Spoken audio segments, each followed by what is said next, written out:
Ökumaður sem undir áhrifum áfengis hefur þrengra sjónsvið en sá sem ekki undir áhrifum. Hann á erfiðara með að sjá hættur í jaðarsjónsviði og getur því ekki brugðist eins örugglega við þeim.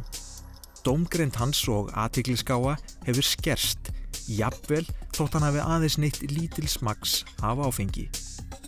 Viðbragðstími lengist og rétt sjálfvirk viðbrögð geta verið mjög trufluð og röng. Líkurnar á slysi aukast verulega, jafnvel þótt áhrifin séu lítil. Fórnarlömb þess slys geta verið einhverjir nákomnir ökumannunum, jafnvel börn. Á 10 ára tímabili frá árunni 1999 til 2008 létust 32 í umferðarslysum þar sem ölvunarakstur talin aðal orsök. Þess eru dæmi að ökumenn sem hafa valdið banaslysum eftir neyslu áfengis séu dæmdir fyrir manndrápa af gáleysi.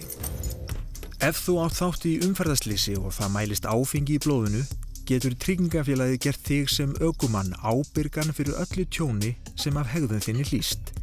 Jafnvel þótt mælanlegt magn áfengis hafi verið lítið. Það tjón getur numið tugum milljónum króna. Það eru hins vegar mikla líkur á því að þú sért að bjarga mannslífi ef þú kemur í veg fyrir að einhver setjist undir stýri eftir neyslu áfengis. Þú gætir þurft að hringja í lögreglu. Það borgar sig aldrei að aka eftir neyslu áfengis hvort sem að ræða einn drykk eða fleiri.